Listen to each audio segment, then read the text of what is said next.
साधूचे संगती करा, त्यांच्या सांगितलेल्या मार्गावर चाला, त्यानं श्रीपतीला म्हणजे हरीला तुम्ही काबात करून घ्याल, तुम्ही तुमच्या नियंत्रणात करून घ्याल. या ठिकाणी ज्ञानेश्वर महाराजांना वापरण्यासाठी तर वापरलं शब्द, ज्ञानेश्वर महाराजांना शब्द वापरल्यासाठी तर वापरलं की तुमच्या तो नियंत्रणात येऊन जाते. पण खरी गोष्ट पहा, तुम्हीच त्याच्या नियंत्रणात चालला जाता, कारण तुम्ही राहत नाही ना. हे सगळं तत्व एक आहे ते समजल्या आपल्याला दोन वाटत नाही. हे दोन वाटणंच आपल्यासाठी दुःख आहे.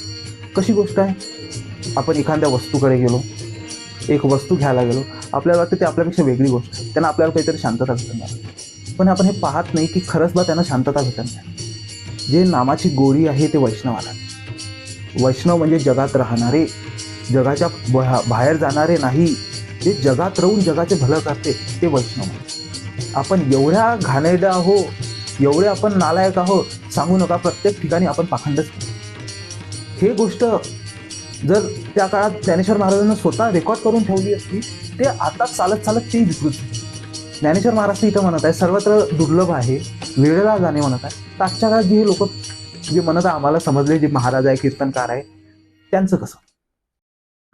साधूचे संगती मनोमार्ग गती, आकडा व श्रीपती येणे पंते, रामकृष्ण वाचा भाव हा जीवाचा, आत्मा जो शिवाचा, राम जप एकतत्वी नाम, साधिती साधन, द्वैताचे बंधन राहीजी, नामामृत गोळी वैष्णवा लाधली, योगिया साधली जीवन कळा, सत्वर उच्चार प्रल्हादी बिंबला, उद्धवा लाधला कृष्णदाता, ज्ञानदेव मने नाम हे सुलभ, सर्वत्र दुर्लभ वेळला जाणे, हरिमुखे मना पुण्याची गणना कोण करी.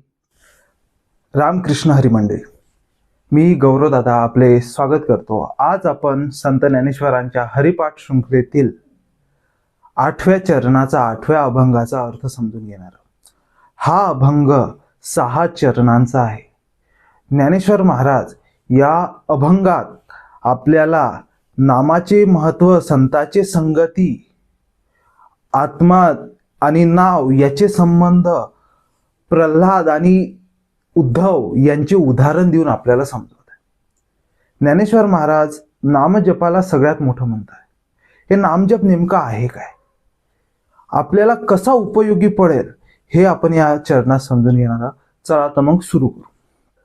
साधूचे संगती मनोमार्ग गती, आकडा वा श्रीपती येणे पंथे. सुरुवात करू आपण ज्ञानेश्वर महाराजांच्या पहिल्या अभंगाने, पहिल्या चरणाने. या चरणात ज्ञानेश्वर महाराज म्हणत आहे, साधूचे संगती सगळ्यात जास्त उपयोगी आहे.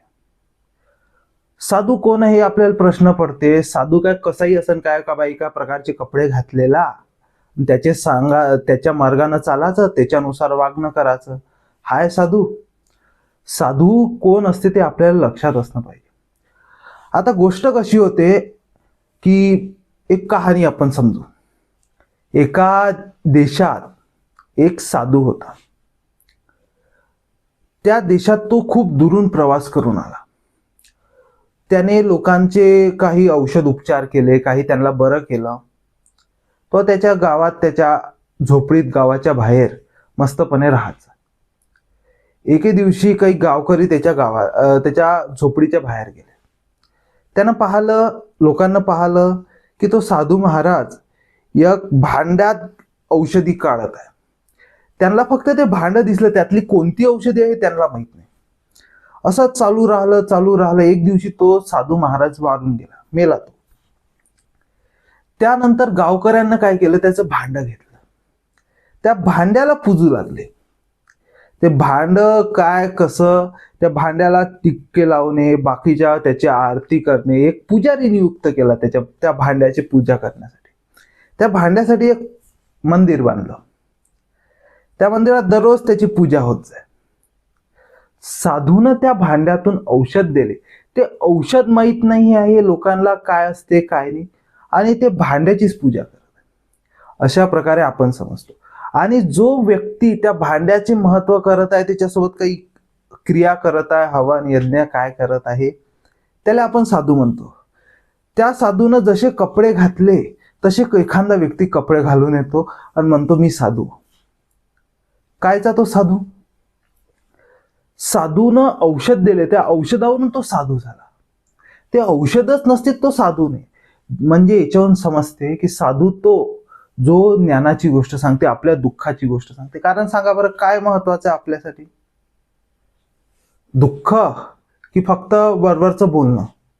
असं कोणाला वाटते की ज्याचं दुःख कधीच खतम न? इमानदारीने सांगा, जसं काय म्हणते तर कोणी काय म्हणते पिक्चरात पाहून म्हणत आम्हाला दुःख होत नाही हे ते, असं सांगू नको. खऱ्यामध्ये सांगा, दुःख कधी झाले की नाही? त्या दुःखाला उपाय करण्यासाठी ज्ञानेश्वर महाराज इथं सांगत आहे, साधूचे संगती मनोमार्ग गती आकडावा श्रीपती येणे पंथे. ज्ञानेश्वर महाराज म्हणत आहे, साधूचे संगती करा, त्यांच्या सांगितलेल्या मार्गावर चाला, त्यानं श्रीपतीला म्हणजे हरीला तुम्ही काबात करून घेसाल, तुम्ही तुमच्या नियंत्रणात करून घेसाल. या ठिकाणी ज्ञानेश्वर महाराजांना वापरण्यासाठी तर वापरलं शब्द, ज्ञानेश्वर महाराजांना शब्द वापरल्यासाठी तर वापरलं की तुमच्या तो नियंत्रणात येऊन जाते. पण खरी गोष्ट पहा, तुम्हीच त्याच्या नियंत्रणात चालला जाता, कारण तुम्ही राहत नाही ना. जे जास्तीच्या इच्छा राहते, जे चुकीच्या गणना राहते, ज्या आणखी बाकीच्या गोष्टी राहते, त्या तुम्ही बिनकामाच्या करता, काही उपयोग नसताना करता. त्या गोष्टी सोडल्या तुम्ही कुठं राहिले? शरीर तर शरीराला जेवढी भूक लागली तेवढं तो कमवत, शरीराला जेवढं खायचं आहे तो त्याला कमवत. तुमच्या ज्या जास्तीच्या इच्छा राहते, हे करायचं ते करायचं तसं करायचं, हे राहत नाही. हरी म्हणजे तेच की हे जे जास्तीचा भाव आहे हा आपल्या याच्यातून निघून जा. ज्ञानेश्वर महाराज म्हणतात, साधूचे संगती मनोमार्ग गती आकडावा श्रीपती येणे पंथे. रामकृष्ण वाचा भाव हा जीवाचा. आता सांगा बरं, ज्ञानेश्वर महाराजांना म्हटलंय रामकृष्ण वाचा भाव हा जीवाचा. ज्ञानेश्वर महाराज इथं दोन गोष्टी करत आहे. एका ठिकाणी ज्ञानेश्वर महाराज म्हणत आहे, रामकृष्ण वाचा भाव हा जीवाचा. जीवाले एकच भाव राहते रामकृष्णाचा. तुम्ही विचारसान कसे? आपलं एकन एक पाऊल, एकन एक हालचाल हे रामकृष्णासाठीच आहे. एकही अशी गोष्ट नाही आहे जिच्यात रामकृष्ण नसतं, जिच्यात रामकृष्ण भेटवायची इच्छा नसतं. आता पहा तुम्ही, एखादं घरातले कोणती बाई काम करते, घरातल्या सगळ्यांचा सांभाळ करते, काऊन करते? तिला वाटते घरातले हे केलं, घरातल्यांचा सांभाळ केलं, देव भेटत. ते बाई आणखी व्यक्ती आणखी कामं करते, त्यांना वाटते की देव भेटत. देव म्हणजे काय? दुःखापासून मुक्तता. तुम्ही जर आणखी त्याच्या खोलवर गेले, तुम्हाला असं दिसन की ते बाई काम करत आहे, घराचा सांभाळ करत. काऊन? भीती आहे त्या बाईले, भीती आहे की घरात काही होणार नको, काही झालं नाही पाहिजे. ते काय म्हणते तर भीती गेली तेव्हा आपल्याला हरी भेटेल, दुःखापासून मुक्तता. ते भीती याच्यासाठी आहे की आपलं शरीर राहा. शरीर कशासाठी पाहिजे?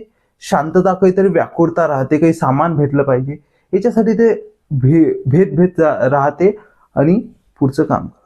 साधूचे संगती मनोमार्ग गती आकडावा श्रीपती येणे पंथे. रामकृष्ण वाचा भाव हा जीवाचा. जीवाचा भाव आहे. गोष्ट कशी राहते? आपले दोन मेंदू राहते, हे तर आपण पाहिलेच. एक राहते विवेकी मन, एक राहते अविवेकी मन. त्या मनात काय चालू राहते हे आपल्याला समजणं खूप कठीण आहे. आपले जे हालचाल राहते ते आपल्याला काय वाटते की आपण पूर्ण आपल्या शरीरावर नियंत्रण ठेवले. आपण एवढे काही मोठे नाही आहोत, देव नाही आपण की आपण स्वतःच्या शरीरावर नियंत्रण ठेवा.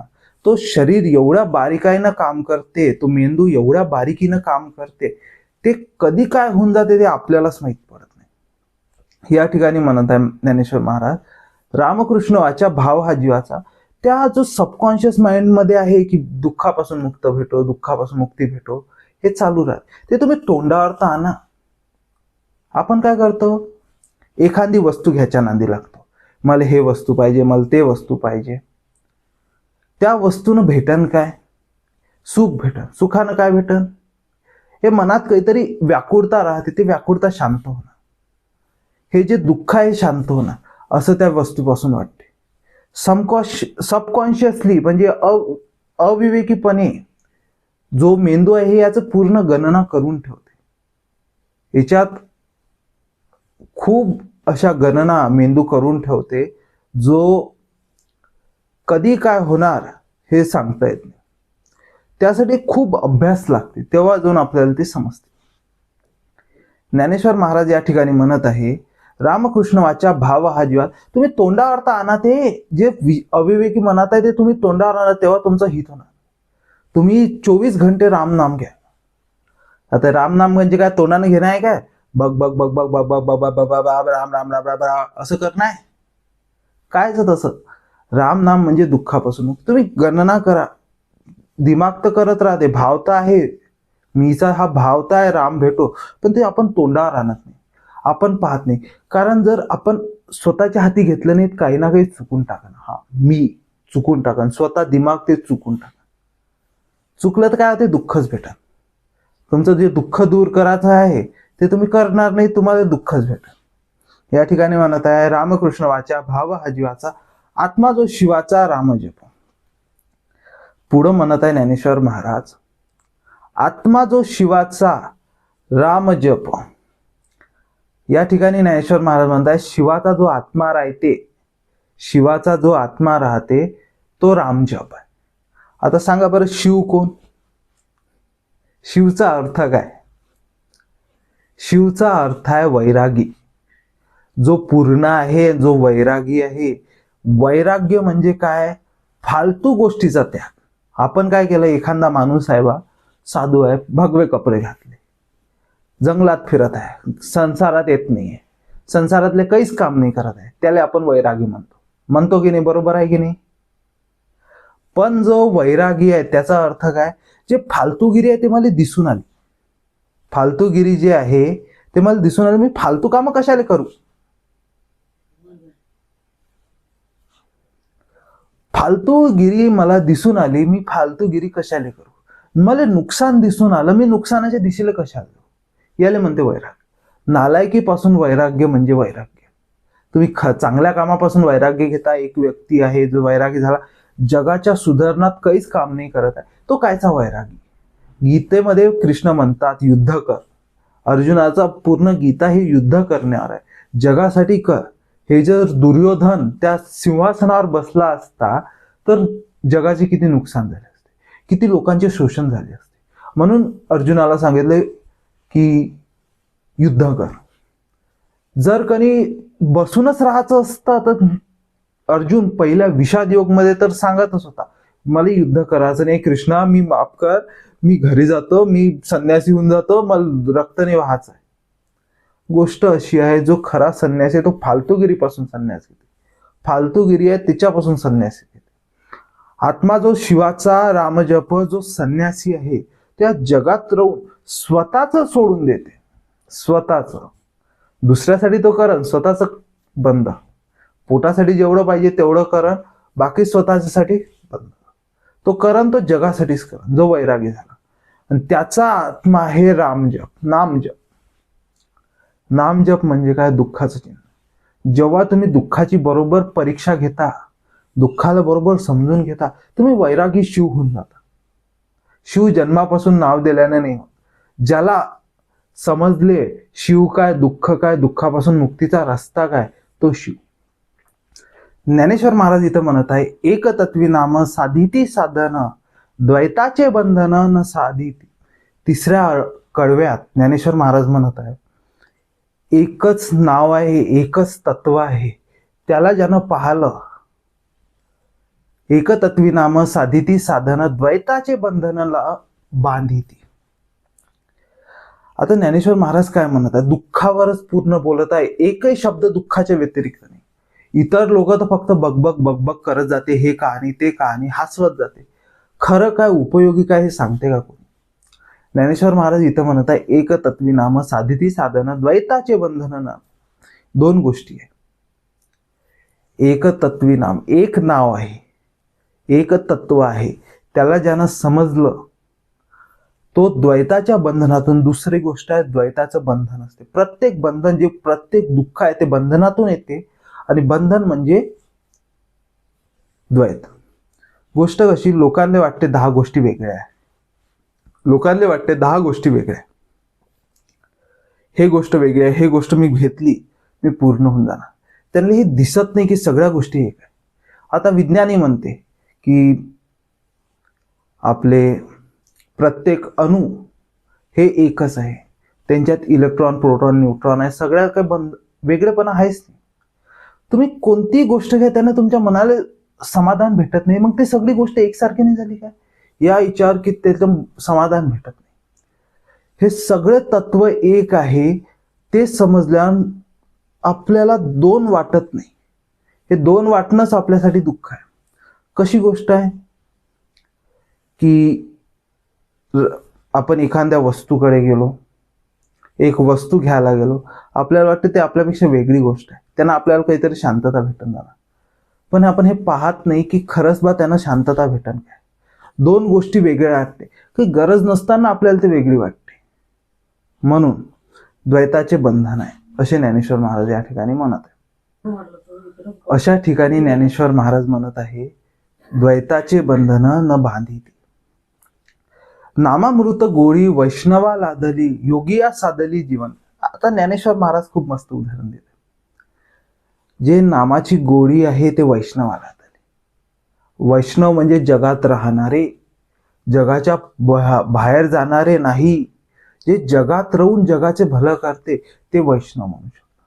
आता तुम्ही पाहू शकता तीन मूर्ती आहे, त्रिदेव आहे, ब्रह्मा विष्णू महेश. जे ब्रह्मा आहे सृजन करताय तो वैरागी आहे, जो शिव आहे तो संहार करताय, जे वैष्णव आहे विष्णू आहे तो पालन करताय. जो पालन करताय त्याला समजते खरं ज्ञान, जे पालक आहे त्याला शिवही समजते, त्याला ब्रह्म समजते. ते जेव्हा या विष्णूच्या हाती येते तेव्हा अजून तो जगाचे पालन करू शकते. नामामृत गोळी वैष्णवा लादली, जे नामाची गोळी आहे, जे दुःख समजण्याचे विधान आहे ते वैष्णवांनाच आहे. कारण कसं वैरागी झालं, दुःख कुठून होते त्याला? काहीच होत नाही. जो मेला त्याला कुठून दुःख होते सांगा? दुःख होते का त्याला? कोणता व्यक्ती मेला त्याला दुःख होते काय? जे ब्रह्मचारी आहेत त्यांना दुःख होत नाही, जे वैरागी त्यांना दुःख होत नाही. जे वैष्णुपंथी आहे, वैष्णव आहे, ते जगात राहून त्यांना दुःख समजते, मग ते दुःखाचा सटीक उपाय काढू शकते. असं म्हणू नाही शकत आपण की जे ऋषी मुनी होते ज्यांना ग्रंथ देईल ते वैष्णव, ते सगळे वैष्णव. ज्यांना दुःखावर उपचार काढला ते वैष्णव. नामामृत गोळी वैष्णवा लादली, योगिया साधली जीवन करा. ते योगींना पूर्ण जीवन लावूनही साधली नाही. या ठिकाणी आपल्याला पाहायला मिळेल की अनेक संत आहेत ज्यांचे भ्रम स्वतः ज्ञानेश्वरांना हे केले, तोडले. एक असं आपल्याला उदाहरण येते चांगदेवचं. ऋषी चांगदेव, एका हातात साप, ते सिंहावर बसलेले, एका हातात साप सिंहावर बसलेले. म्हणतात की 1500 वर्ष त्यांना तपस्या केली. 1500 वर्ष त्यांना तपस्या केली. काय म्हणते या ठिकाणी? खरंच कोणता व्यक्ती 1400 वर्ष तपस्या करणार असा नाहीये. जो गोष्ट आहे ते म्हणजे विवेकाची, ज्ञानाची.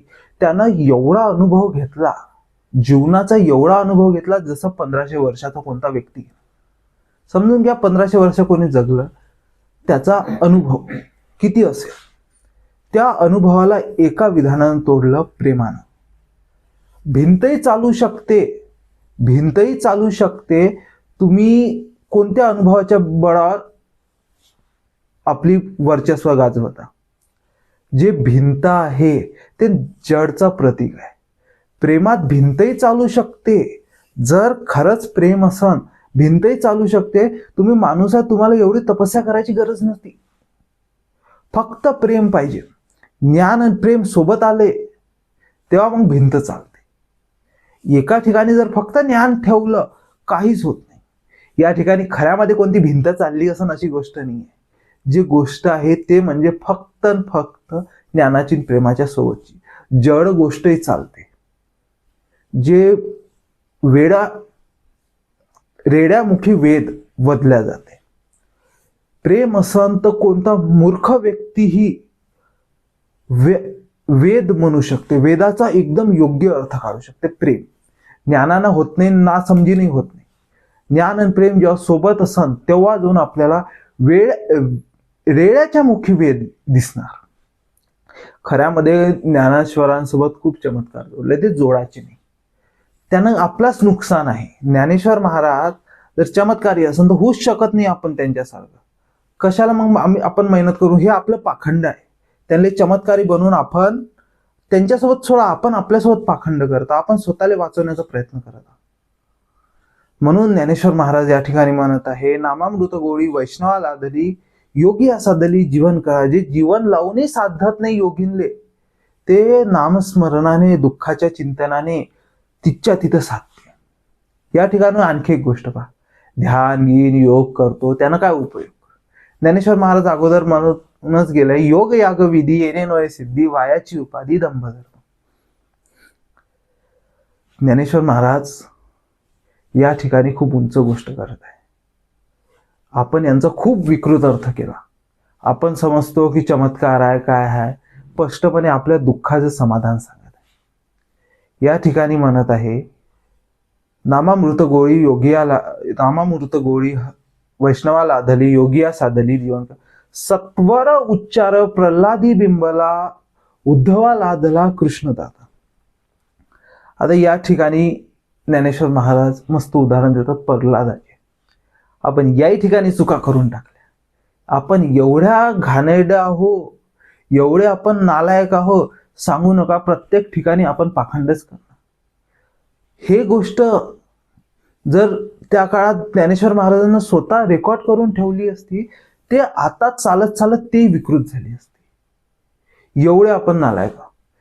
त्या काळात तरी एवढं तंत्रज्ञान नव्हतं की ज्ञानेश्वर महाराज स्वतःचे विचार रेकॉर्ड करून ठेवन किंवा हे करून ठेवा. तरी आपण एवढे नालाय की त्याही गोष्टीला विकृत केलं असतं जर त्या काळात तंत्रज्ञान जरी असतं. म्हणून स्पष्ट करून सांगा लागते. संतांचं हेच इथं मला वाटते थोडं चुकलं की त्यांना स्पष्ट करून नाही सांगितलं. तरी खूप स्पष्ट केलं तरी माणूस त्या गोष्टीला विकृत करते. या ठिकाणी संतांनाही दोष नाही देऊ शकत, ते दोष आपला आहे. आपण समजायचा कोशिशच नाही करत. हे फक्त काही लोकांचे खिसे भरण्यासाठी त्यांना ह्या लोकांना सगळ्यांना निर्बुद्धी ठेवलं. बुद्धी आल्यावरही ते लोक त्या रस्त्यानं जात नाही ज्या रस्त्यानं संत गेले. सगळे अधिकार दिल्यावरही ते पाशविकता, ते जे गुलामी आहे ते आपल्या दिमागात आहे. ते दिमागातली गुलामी सोडा. ज्ञानेश्वर महाराज इथं म्हणत आहे, नामामृत गोळी वैष्णव योगिया साधली जीवन करा, सत्वर उच्चार प्रल्हादी बिंबला. आता आपल्याला प्रल्हादाची कहाणी माहित आहे. काय आहे कहाणी? सुरुवातीपासून असं आहे, हिरण्यकश्यप याने ब्रह्माचं आव्हान केलं, वरदान मिळवलं, कधी अंत ना होणार असं त्यांनी वरदान मागितलं. त्याला ते वरदान मिळाले, तो शक्तिशाली झाला. त्याच्या घरी एक मुलगा जन्माला आला, प्रल्हाद नाव ठेवलं गेले. तो प्रल्हाद एक अतिशय गुणी असा, विद्वान असा मुलगा होता. त्या मुलाला घरात सगळे सुख भेटे, सगळं भेटे, तरी त्याला तिथं काहीतरी मन रमत नाही. त्याने आपले देश फिरले. त्याचे बाबा राजा होते. त्या देशात दुःख दिसले. त्या दुःखाची तळमळ पाहून त्याला दुःखावर चिंतन करणं समजले. त्याने 1000 वेळा त्या दुःखावर चिंतन केले, हरिनाम म्हटले. याले म्हणते हरिनाम. जो स्वतःला हरी समजून गेला, ज्याने स्वतःचे पूर्णता पाहले, तो दुःखापासून मुक्त होते. हे त्याला शेवटी जाऊन समजले. तुम्ही जर स्वतःला काय म्हणते पूर्ण समजलं, तुम्ही दुःखापासून मुक्त होता. उदाहरण घ्या, तुमच्यापाशी पोट भरलेलं आहे, तुम्हाला आता काहीच पोट काय म्हणते तर खाली नाही. तुम्ही आता जेवण आणखी खाण्याच्या नादाला लागसान का? समजून घ्या, तुम्ही एका मोठ्या कामात गुंतलेले आहे. सगळं लग्न चालू आहे, मस्त सगळं सजावट, काय म्हणते तर आपले पाहुण्यांचं स्वागत. भूक कधी जाणवते काय? सध्याला पूर्ण मला याची गरज नाही, मला याची गरज आहे असं समजलं तेव्हा जाऊन आपण पूर्ण होतो. जे हरिनाम आहे ते याच्यासाठी आहे की लोकांचं बाकी ठिकाणावरचं काम कॉन्सन्ट्रेशन, एकाग्रता काढून हरीवर आणू. कारण त्यांची बाकीच्या ठिकाणावरची बिनकामाची ऊर्जा आणि पैसा वाया घालवणारी कामना हेच दुःखाचं कारण आहे. जेव्हा आपण हरिनामावर येतो, एक तत्वी नामावर येतो, तेव्हा जाऊन आपल्याला दुःखापासून मुक्तता भेटते. प्रल्हादाने तेच केलं. उद्धवाची कहाणी आपल्याला माहीतच असेल. जे उद्धवाची कहाणी अशी आहे, भक्त आणि ज्ञानाचा जो संगम आहे तो प्रल्हाद, उद्धव. या ठिकाणी कहाणी अशी आहे, श्रीकृष्ण आणि उद्धव त्यांचे काकाचे पोरगा. त्या ठिकाणी उद्धवजी हे बृहस्पतीपासून ज्ञान घेऊन आले. ज्ञान खूप होतं, पण त्यांचा वापर कशासाठी करायचा हे समजतच नव्हतं. 10 गोष्टी शिकून आले, बगबग करत आहे, पण त्याचा वापर कशासाठी करायचा हे समजत नव्हतं. त्या ज्ञानात ते अहंकारी होऊन गेले. नाही बा, मला सगळं येते, काय कसं हे ते. त्यांचं जे मूळ गोष्ट होतं प्रेम, तेच समजलं नाही, म्हणून अहंकारी झाले. दुःखापासून मुक्तता हे समजलीच नाही त्यांना, म्हणून ते अहंकारी झाले. यासाठी श्रीकृष्णानं काय उपाय केला? श्रीकृष्ण जेव्हा वृंदावनात होते तेव्हा त्यांनी सगळ्या जे गोपी आहे त्यांना समजून सांगितले काय परमज्ञान आहे. त्यांचे ज्ञान एवढे झाले की असं वाटते की अगोदरच्या जन्मातले ते ऋषी होते काय. ते गोपी असे वाटू लागले की ते काय ऋषी होते काय अगोदरच्या जमान्यातले, की ज्यांना खूप तप करून ते ज्ञान समजले. एवढ्या सोपी भाषेत समजलं. तो लहान पोरगा, त्याच्यात काही चमत्कार नव्हता. ते जे ज्ञान आहे ते पूर्ण ज्ञान त्याच्या आईचं आणि त्याच्या बाबाचं होतं. समजाले. मला तर असं वाटते की जे कृष्णानं तोंडामध्ये ब्रह्मांड दाखवला हे कृष्णाची खुबी नव्हती, तर हे यशोदेची खुबी होती. त्यानं एका लहान पोराच्या तोंडात ब्रह्मांड पाहला, हे त्या यशोदेची खुबी होती. कृष्णाची मूळ गोष्ट आहे गीता. ते गीता समजली आपल्याला भगवत पुराणाचा अर्थ गीतेवरून करावा लागेल, बाकी गोष्टीवरून नाही. तर अशा ठिकाणी ज्ञानेश्वर महाराज म्हणत आहे, सत्वर उच्चार प्रल्हादी बिंबला, उद्धवा लादला कृष्णदाता. ज्ञानदेव म्हणे नाम जप हे सुलभ, नाम हे सुलभ सर्वत्र दुर्लभ, विरला जाणे. आता तुम्ही सांगा, या ठिकाणी ज्ञानेश्वर महाराज म्हणत आहे हे जे नाव आहे सगळ्यात सोपी नाव आहे. हे जे नाव आहे रामकृष्ण, हे जे नाव आहे सगळ्यात सोपी आहे. आता तुम्ही सांगा बरं, तुम्हाला पैशाचा व्यवहार करणं कठीण जाते काय? किंवा एखादा अशिक्षित व्यक्ती असेल तरी तो पाहते 10ची नोट कोणती, 100ची नोट कोणती, 1000ची नोट, त्याला हेही समजते पोटासाठी. आता हे जर तुम्ही डोळ्यानं सरळ सरळ पाहिलं, तुम्हाला स्पष्टपणे दिसत काय चालू आहे काय नाही चालू. जे गोष्ट आहे ते आहे जीवनाची. जीवनाला जर तुम्ही बरोबर पाहिलं तुम्हाला स्पष्ट दिसून येणार कुठं दुःख आहे काय नाही. खूप सोपी आहे. ज्याला समजायला लागलं त्याच्यासाठी खूप सोपी दिसते. ज्ञानेश्वर महाराज म्हणत आहे, नाम हे सुलभ सर्वत्र दुर्लभ, विरला जाणे. सगळ्यात दुर्लभ आहे. कारण को तुम्हाला दिसते का कोणी स्वतःहून दुःखाचं चिंतन करताना? लोकांची गोष्ट ऐकली, पुस्तकं वाचलं, त्यानंतर जाऊन ते दुःखाची गोष्ट तरी करतात. मी स्वतःचे उदाहरण देतो. मी पुस्तकं वाचली, मी समजलो, मी गुरूंपासून समजलो, तेव्हा जाऊन मला हे गोष्ट समजली दुःख काय असते काय नसते.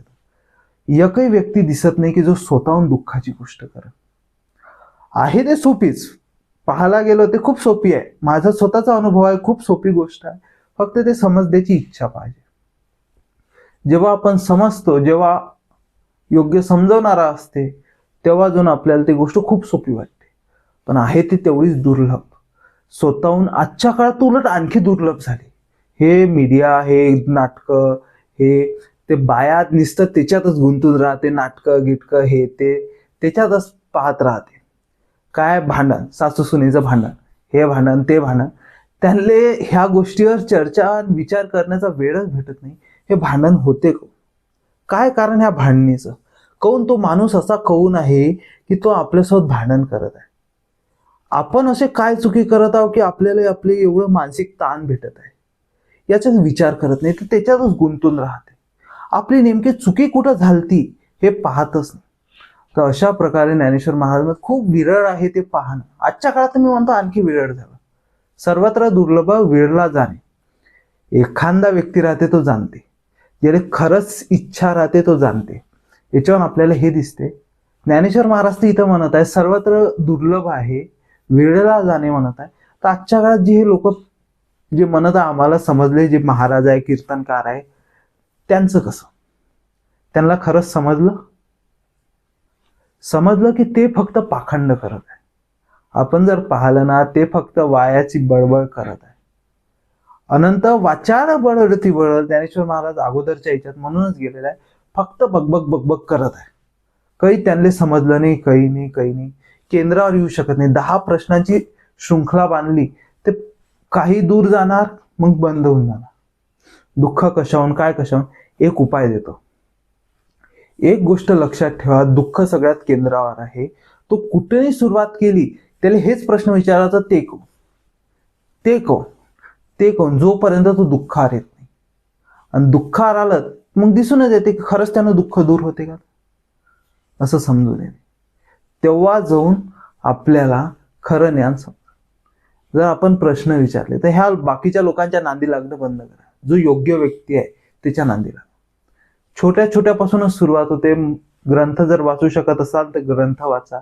छोटी सुरुवात, जसं आपल्याला पाहता येणार तसं पहा.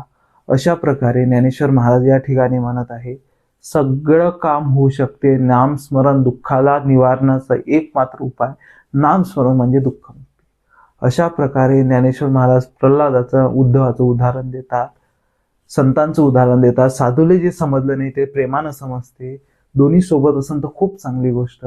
अशा प्रकारे ज्ञानेश्वर महाराज या ठिकाणी आपले 8व्या अध्यायाचे 8व्या अभंगाचे निरूपण करतात. रामकृष्ण हरी. बोला पुंडलीनाथ महाराज की जय. बोला ज्ञानेश्वर महाराज की जय. बोला तुकाराम महाराज की जय. बोला सब संतन की जय. रामकृष्ण.